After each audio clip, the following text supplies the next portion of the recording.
আমাদের আজকের সেমিনারের মূল বিষয়বস্তু ছিল নারীদের অগ্রযাত্রা freelancing.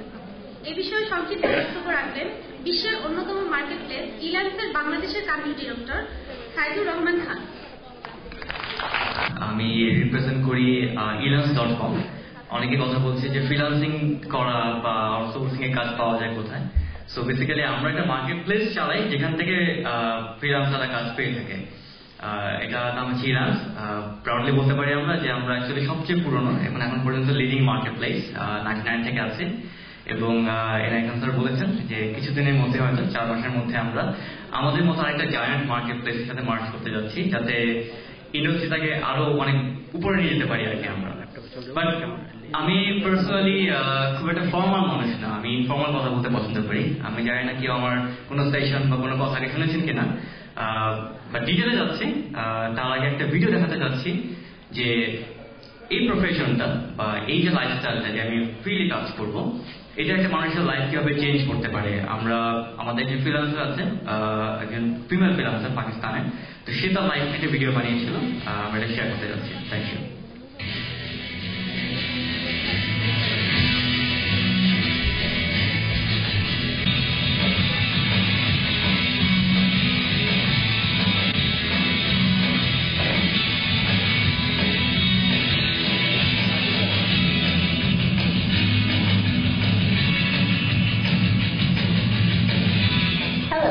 My name is Salma Jafri, and I'm a work-at-home mom to a willful 2-year-old beautiful daughter.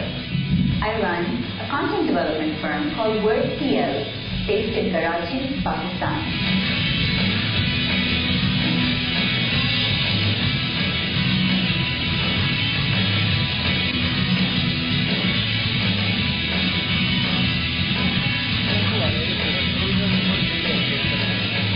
Pakistan is a fairly troubled country, yet we are resilient people, working through our problems on a daily basis. We face issues such as political turmoil, curfews, strikes, unscheduled holidays, electric power breakdowns, and yet we are able to prosper through it all in our professional, cultural, and family life. I've been a salaried employee since 1999, but I left the corporate world 7 years later, in 2006, when I got pregnant. My beautiful daughter was born on May 12, 2007, a date that was going to have much significance in my life from there onward. I really loved motherhood. But by the time my daughter was about 9 months old, I was really starting to miss the personal fulfillment of work. Caught between wanting to spend maximum amount of time with my baby and the desire for financial and emotional independence, I really struggled to find a balance. Then, due to extreme political tension, my husband's business, he runs his own production house, that started to suffer.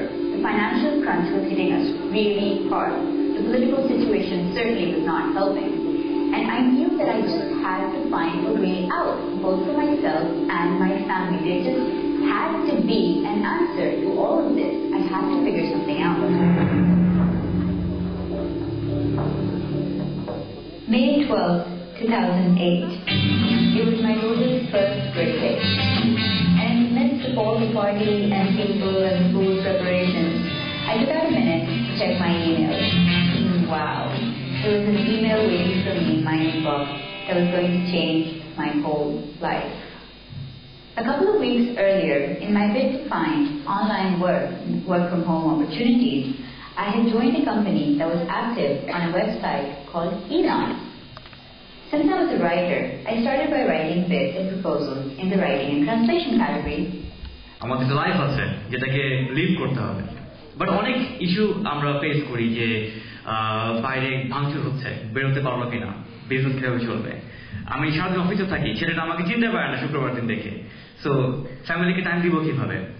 সবকিছুকে একটা balance সিচুয়েশনে নিয়ে আসা, যে কাজ এবং personal life এটা balance করার জন্য আমরা বিলিভ করি যে বিষয়টা, সেটা হচ্ছে গিয়ে অনলাইন ওয়ার্ক, যেটা মানুষের লাইফ চেঞ্জ করতে পারে। যে আমরা অফিসের দিকে যাব না, অফিসটা আমার কাছে আসবে, আমি জাস্ট আমার কাজটা করে দিব। সো এই বিষয়টাকে মাথায় নিয়ে আমরা যাত্রা শুরু করি 99-এ। Elance was the first market place in the world, এবং অফিসিয়ালি বাংলাদেশে আমাকে অ্যাপয়েন্ট করে বাংলাদেশে আমাদের অপারেশন শুরু হয় গত বছর থেকে। এবং ক্রিয়েটিভাইটিকে অনেক অনেক থ্যাঙ্কস যে অ্যাটলিস্ট অনেকগুলো ট্রেনিং সেন্টার দেখছি আমরা, বাট খুব রিয়েলি কেউ আছে যে অ্যাকচুয়ালি ইন্ডাস্ট্রি বা সোসাইটি ডেভেলপমেন্টের দিকে কাজ করছে, এবং এই একটা স্কলারশিপ আমার মনে হয় খুব ভ্যালুয়েবল হবে। এবং খুবই অ্যাপ্রিশিয়েট করি আমরা পার্সোনালি, বিকজ আমাদের ভিশনের সাথে অনেক মিলে যায়। আমরাও চেষ্টা করছি কিছুটা করার, যেমন গত ডিসেম্বর থেকে নিয়ে ডিসেম্বর পর্যন্ত আমরা টোটাল ফ্রি ওয়ার্কশপ এবং ওয়েবিনার মিলে সেশন করেছি অ্যাবাউট 65 অথবা 66, মানে প্রতি মাসে 5টা থেকে 6টার মতো হচ্ছে। এবং এনএক হাসান যেটা বললেন যে কাজ করতে হলে সবাইকে ঢাকায় আসতে হবে তা না, যে যেখানে থাকে সেখান থেকে কাজ করবে। এই বিলিফটাকে ট্রাই করার জন্য বা বিলিভ করার জন্য আমরা চেষ্টা করছি যে আমাদের ওয়ার্কশপ শুধু ঢাকাতেই হবে তা না, ঢাকার বাইরেও হবে, এবং অনলাইনে ওয়েবিনার হবে যেখানে মানুষ আমাদের কাছে আসতে হবে না, বাসায় বসে শিখবে। বাট এই চেষ্টাগুলো কেন করি আমরা? আমাদের এখানে লাভটা কি? বিকজ আমাদের এখানে কোনো কিছু সেল করছি না, আমরা এখানে কোনো রেভিনিউ পাচ্ছি না। আমরা বিলিভ করি যে অনলাইন ওয়ার্ক বাংলাদেশে যেভাবে আগাচ্ছে, অলরেডি বাংলাদেশ টপ 10 কান্ট্রির মধ্যে চলে আসছে, যে কোনো মার্কেট প্লেসে হোক না কেন, এই যে একটা ট্রেন্ড এটা আরো বাড়বে, প্রচুর মানুষ এই প্ল্যাটফর্মে আসবে। বাট একটা জিনিস আমরা ফেস করি যে অনেকে আসে জেনে, অনেকে আসে না জেনে। সো আমরা জানি যে মানুষ আসবেই, তো চেষ্টা করছি আমরা নিজের পক্ষ থেকে এগিয়ে গিয়ে তাদেরকে আগে থেকে ট্রেন করা, যাতে তারা এসে হতাশ না হয়, যাতে গুড নিউজটা ছড়ায়, ব্যাড নিউজ কিছু না ছড়ায়। আর বেসিক্যালি আমাকে আপনি সকাল মনির ভাই বললেন যে মোহন ভাই আপনি আসেন, কিছু বলেন যাতে সবাই ইন্সপায়ার হয়। অনেস্টলি বলতে গেলে আপনাদেরকে ইন্সপায়ার করার কিছু নাই। এই যে এত অস্থিরতার মধ্যে আপনারা যে সকালবেলা আসছেন, প্রত্যেকে ফ্যামিলি আছে, এটা যে একটা ইন্সপায়ার্ড লেভেল দেখতে পাচ্ছি, এটা আসলে আমি বলার নতুন করে কিছু নাই। তো এটা অলরেডি ইন্সপায়ার্ড এন্ড মোটিভেটেড। আর কিছু সাজেশন আমি দিব। ফার্স্ট অফ অল, যারা ট্রেনিং করবেন প্লিজ খুব কেয়ারফুলি এবং খুব ডেডিকেশন নিয়ে করেন, বিকজ ট্রেনিং এমন একটা জিনিস যেটা আপনাকে আসলে সাকসেসফুল বানাবে না, বাট আপনার যে ডেডিকেশনটা ট্রেনিং এর পেছনে যাবে এটা আপনাকে সাকসেসফুল বানাবে। আমাদের পরিচিত অনেক ফ্রিল্যান্সার আছে যারা ইন্টারমিডিয়েটে পড়ে কাজ করছে, $200-300 পেয়ে গেছে, একটা মোবাইল কিনেছে, তারপর হ্যাপি, আর কিছু আগেনি, এবং দেখতে পাচ্ছে তাদের পড়াশোনাটা নষ্ট হয়েছে, ক্যারিয়ারটা খুব বেশি আগাচ্ছে না। বাট এমন ফ্রিল্যান্সার আছে আমার পরিচিত যারা মানে প্রতিদিন দেখা গেছে 8 ঘন্টা কাজ করেছে, আরো 8 ঘন্টা প্র্যাকটিস করেছে ডেভেলপমেন্টের জন্য, এবং 3 বছর 4 বছর টানা কাজ করেছে, এবং তারা দেখতে পাচ্ছি আজকে অনেক উপরের লেভেলে আছে। তো ডেডিকেশনটা ইম্পর্টেন্ট, বাট ফ্যামিলি লাইফটা ইম্পর্টেন্ট। ফ্যামিলিকে টাইম দিয়ে এবং নিজে টেক কেয়ার করে দেন কাজে মনোযোগ দিবেন। আরেকটা জিনিস ইম্পর্টেন্ট যেটা আসলে ট্রেনিং দিয়ে শেখানো সম্ভব না, সেটা হচ্ছে কমিউনিকেশন। আমাদের দেশে প্রচুর মানুষ আছে যারা খুব ভালো ওয়েব প্রোগ্রামিং পারে, খুব ভালো সফটওয়্যার ডেভেলপমেন্ট পারে, খুব ভালো গ্রাফিক ডিজাইনিং পারে, কিন্তু তারা সাকসেসফুল হচ্ছে না বিকজ তাদের কমিউনিকেশন স্কিলটা নাই। নীলক্ষেতে যারা কম্পোজার কাজ করে বা ডিজাইনের কাজ করে, এদের যে স্কিল ফটোশপের, আমি বলবো যে বাংলাদেশের এভারেজ গ্রাফিক ডিজাইনার থেকে অনেক হাই স্কিল ওরা, বাট ওরা কেন কাজ করতে পারছে না? বিকজ তাদের কমিউনিকেশন স্কিলটা নাই। তারা টেকনিক্যালি একটা জায়গাতে গিয়ে ক্লায়েন্টের কাছ থেকে কাজ আনবে, এই স্কিলটা ওদের নাই। তো সেটাও ডেভেলপ করেন, বি এ প্রফেশনাল, শিখেন যে কিভাবে অ্যাপ্রোচ করা উচিত বাইরের ক্লায়েন্ট থেকে, কিভাবে কথা বলা উচিত। একটা জিনিস আমি অলওয়েজই বলি যে নেপোলিয়ন বোনাপার্ট বলে গিয়েছে, জি প্লিজ স্যার, হ্যাঁ শিওর প্লিজ। সেখানে টিম করতে হবে, যেমন ফ্রিল্যান্সার একা একা করে, কিন্তু তারা যদি কয়েকজন মেলেন, একজন যদি কমিউনিকেট করতে পারেন ভালো, এরকম থাকেন, সে কাজটা ধরে এনে দেবেন, আর অন্য যারা থাকবে তারা হয়তো কাজ করবেন, তাইলে কিন্তু হবে। সুতরাং যে ভালো কমিউনিকেট করতে পারেন না, সে যদি অন্যদের সাথে টিম করেন তাহলে কিন্তু হয়ে যাবে, একজন লোক খুঁজে বের করে। সুতরাং হতাশ হওয়ার কারণ নাই, যে না পারলে সেটা এটাই নিয়ম, ঠিক আছে না? এটা একটু আমি বললাম এটা। তো আমরা এই জন্য ফ্রিল্যান্সার টু এন্টারপ্রিনিয়র একটা করতে যাচ্ছি, এই কারণে আমি অত লম্বা করে বলতে চাই না, অনেক লম্বা হয়ে গেছে তাই, ঠিক আছে? এটা একটু বলতে হবে, নাহলে হতাশ না। কোর্স তো অনেকগুলো অফার করবে মনির ভাই, তাই এখানে আপনি কোনটা করবেন? এখানে কোশ্চেন আছে যে আমার কোর্স কোনটা বা আমি কোন লাইনে আগাবো। ছোট থেকে ম্যাথমেটিক্স করেন বা ভালো বুঝেন কেউ আছেন এখানে? হাত তুলেন তো প্লিজ। ম্যাথ প্রাউডলি হাত তুলবেন, বিকজ সবাই পারে না এটা। আমি 6 একবার, 7 এবং 9 একবার সেল করেছি ম্যাথে, স্টিল এখানে আছি, বাট স্টিল। আচ্ছা, অনেকে আছে। আঁকা কি করেন বা আঁকা কি করছেন কেউ আছেন এখনো? অল্প হাত। ওকে, ফেসবুকে ঢুকলে বিশাল বিশাল স্ট্যাটাস দেন, কমেন্ট দেন, কি আছেন? অনেকে আছে, এটা অনেকে হাত তুলবেন। কেন করছি? বিকজ এগুলো আপনাদের প্যাশন। আপনারা ম্যাথমেটিক্স বুঝেন, আপনাদের পক্ষে বোঝা পসিবল প্রোগ্রামিং অ্যালগরিদম, যেটা আমার পক্ষে বোঝা পসিবল না। যারা আঁকাকি করছেন, ফটোশপ ইলাস্ট্রেটরটা ভালো শিখেন, আপনারা অলরেডি জানেন একটা জিনিসের ডিজাইন কেমন হয়, শেপ কেমন হয়, আপনারা ভালো গ্রাফিক ডিজাইনার হতে পারবেন। প্রচুর লেখালেখি করেন ফেসবুকে, আপনারা অলরেডি জানেন যে কিভাবে লিখলে রিডারদেরকে এনগেজ করা যায়, আপনারা রাইটিং এ আসেন। সো নিজের প্যাশনটাকে আগে বুঝেন যে আমি যে আসছি, আমি যে ট্রেন্ড হবো, আমি যে কাজ করবো, আমার কি আদৌ প্যাশনটা আছে কিনা, এবং আমার প্যাশন থাকলে সেটা কোন সাইডটাতে আছে, সেই সাইডটা ডেভেলপ করেন, খুব ভালো করতে পারবেন। এবং কেন করা উচিত? আচ্ছা, গত বছরে মানে এই বছরে 2013-এ টোটাল আইটি এক্সপোর্ট যে ইন্ডাস্ট্রি, সেটা ছিল $422 বিলিয়ন। বাংলাদেশ টাকায় কত হয়? 33 লাখ কোটি টাকা। শুধু 33 লাখ না, 33 লাখ কোটি টাকা। এবং তার মাত্র ছোট্ট একটা অংশ, মাত্র $2 বিলিয়ন মার্কেট প্লেসে আসে। মানে এখনো $420 বিলিয়ন আমরা এখনো রিচ করতে পারিনি। এবং এটা রিচ করার উদ্দেশ্যে, এটা রিচ করার চিন্তা নিয়ে আমরা এই ইন্ডাস্ট্রি দুটো জায়ান্ট কোম্পানি, আমরা এবং ওরেস, আমরা একসাথে হচ্ছে। সো স্কোপ কিন্তু আনলিমিটেড। মনে করবেন না যে আমি একজনকে শিখাবো তাহলে আমার কাজ কে দিবে। Scope unlimited. জাস্ট নিজেকে ডেভেলপ করেন, রেডি থাকে যে নেক্সট 5 বছর কি আসবে, এটার জন্য আগে থেকে রেডি থাকে। আর যেটা বলছিলাম, কমিউনিকেশন এবং প্রফেশনালিজম, এটা আমার কাছে খুব ইম্পর্টেন্ট। বিকজ আমাদের দেশে আমরা দেখি যে আমাদের ছেলে মেয়েদের আমরা ইউনিভার্সিটিতে পাঠাই, পড়াশোনা করাই, ট্রেনিং দেওয়াই, বাট কমিউনিকেশনটা আমরা শেখাই খুব কম। ইউজুয়ালি কমিউনিকেশন কারা জানে? মোস্টলি বাবারা হয়তো, বিকজ তারা অফিসে যায়, তারা মিটিং টিটিং করে, তারা জানে কমিউনিকেশন কিভাবে করতে হয়, তারা ছেলে মেয়েদের শেখানোর কথা। বাট বাবা সকাল 7টায় যায়, রাত 11টায় আসে, শুক্রবারে বাচ্চা মাকে বলে আঙ্কেলটাকে, বাবা কখন শেখাবে? সো মাদেরকে প্রফেশনাল হতে হবে।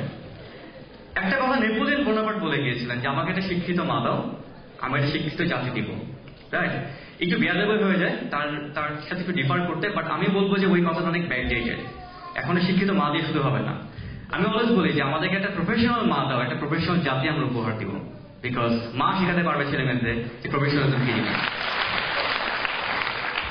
আরেকটা জিনিস আমি খুব এমফাসাইজ করি, আমরা তো প্রচুর ওয়ার্কশপ, ওয়েবিনার, সেমিনার অনেক কিছু করাচ্ছি বাংলাদেশে থাকার বাইরে। এবং ম্যাক্সিমাম যেটা হয় যে ছেলেরাই শুধু আসে আমাদের ওখানে। মানে যদি আমরা বলি যে ওপেন ফর এভরিওয়ান, দেখি 100 জনের মধ্যে 4টা বা 5টা মেয়ে, বাকি সব ছেলে। যদি বলি শুধু মেয়েদের জন্য, তাহলে 100 জনের মধ্যে 150টা মেয়ে আসে। জানি না জিনিসটা কেন, মেয়েদের জন্য বলে শুধু মেয়েরা আসে, বা সবার জন্য ওপেন করলে মেয়েরা আসতে চায় না। তো যাই হোক, এই জন্য রিচটা বেশি হয় আমাদের ছেলেদের কাছে। এবং আমরা অলওয়েজ একটা রিকোয়েস্ট করি যে আমাদের ওয়ার্কশপে যা শিখাচ্ছি, ছেলেদেরকে বলি আমরা যে বাসায় গিয়ে অন্তত একটা মেয়েকে, আপনার ফ্যামিলি মেম্বার, বোন হোক, ওয়াইফ হোক, কাজিন হোক, একটা মেয়েকে আপনিও শেখান। যদি আমাদের দেশে 50,000 ভালো ফিনান্সার থাকে এবং তারা যদি প্রত্যেক অন্তত একটা মেয়েকে ট্রেনিং করার দায়িত্ব নেয়, ঠিক সমান ইকুয়াল আরো 50,000 মেয়ে ফিনান্সার কিন্তু তৈরি হয়ে যাবে। রাইট? আমি যে শুধু বলি তাই না, আমি চেষ্টা করি নিজের কাজটা করার। আমি নিজে ফ্রিল্যান্সার ছিলাম প্রায় 3.5 বছর, 2009 থেকে মানে 2012 সালের মাঝামাঝি পর্যন্ত, শেষ পর্যন্ত বেসিক্যালি। আমি চেষ্টা করেছি আমার আশেপাশে কিছু ফ্রিল্যান্সার ক্রিয়েট করার, এবং আমার যাত্রা শুরু হচ্ছে আমার ঘর থেকে। আমার ছোট বোনও এখন মোটামুটি ভালো কাজ করছে ডেটা এন্ট্রিতে এবং রিসার্চে, এবং আমার ওয়াইফ কাজ করছে গ্রাফিক ডিজাইনে। এবং আমি চেষ্টা করেছি তাদেরকে সাপোর্ট দেওয়ার, এবং কিছুটা সাকসেসফুল, বিকজ আমার ওয়াইফ গত 3.5 বছর ধরে গ্রাফিক ডিজাইন করছে, এবং তার কন্ট্রিবিউশনের জন্য এই বছর সে বেসিস থেকে অ্যাওয়ার্ডও পেয়েছে। এবং আমি খুব প্রাউড ফিল করি যে সে মানে আমার উপর ডিপেন্ডেন্ট না, সে নিজের যাত্রাতে, আমি ডিজাইনার না, বা সে নিজের মতো উঠে গিয়েছে। এবং I like working with my wife. আমি খুব অ্যাপ্রিসিয়েট করি তাকে সব জায়গাতে কাছে পেতে এবং তাকে নিয়ে কাজ করতে। থ্যাঙ্কফুল আমার সামনে বসে আছে। চেষ্টা করব যে এই বিষয়টা ছড়াতে যে ফিনান্সিং শুধু ছেলেদের জন্য তা না, সফটওয়্যার টেকনোলজি শুধু ছেলেদের জন্য তা না, এটা যে কারোর জন্য, because it's a level playing field. বাংলাদেশে আপনি একটা সফটওয়্যার ফার্মে আপনি অ্যাপ্লাই করেন, বা একটা ডিজাইন ফার্মে অ্যাপ্লাই করেন, আপনাকে অনেকগুলো কোয়েশ্চেন আনসার দিতে হবে। আপনি মেয়ে, আসতে পারবেন তো অফিসে ঠিক মতো? আপনার ফ্যামিলি আছে, টাইম দিতে পারবেন তো? আপনার যদি বেবি হয়ে যায় কি হবে, তাহলে কাজ করবে কে? বাট এই ইন্ডাস্ট্রি, অনলাইন মার্কেট প্লেস, একটা ইন্ডাস্ট্রি যেখানে আপনাকে প্রুফ করতে হবে না কিছুই। আপনি ছেলে না মেয়ে, আপনি লম্বা না আপনি শর্ট, আপনি কালো না আপনি সাদা, ডাজন্ট ম্যাটার। আপনি কাজ পারেন কিনা, যদি পারেন ইয়েস ইউ আর এলিজিবল, যদি পারেন না ডেভেলপ ইয়োরসেলফ। খুবই সিম্পল, একটা ইকুয়েশন, সেখানে মারামারি কিছু নেই, খুবই লেভেল প্লেইং ফিল্ড। নিজেকে কোয়ালিফাইড করেন, নিজেকে ডেভেলপ করেন। সাপোর্টের জন্য ক্রিয়েটিভিটি আছে মনির ভাইতে, সাপোর্টের জন্য আমাদের আইসিটি মিনিস্ট্রি আছে। যদি সাপোর্ট লাগে, আমরা যদি খুব ছোট আকারে কাজ করি, but still feel free to join us. Monir ভাইকে আমি অলরেডি বলেছি, এটা আমি এখন পাবলিকলি প্রমিস করছি যে আপনারা যারা স্কলারশিপ পাচ্ছেন, আপনারা ট্রেন্ড হন, ভালো মতো কাজটা শিখেন। একটা মার্কেট প্লেসে স্পেশালি ইলান্স.com কিভাবে সাকসেসফুল হতে হয়, ইলান্সের পক্ষ থেকে আমরা আপনাদেরকে ফ্রিতে শেখাবো। This the promise. তো আমি আর কথা বলাচ্ছি না, আবারও ধন্যবাদ আমাকে এখানে ইনভাইট করার জন্য। খুব ভালো লাগছে অনেকগুলো মুখ থেকে, এবং একটা কথা বলবো, best of luck and we wish you all the best in your life and your personal career. Thank you.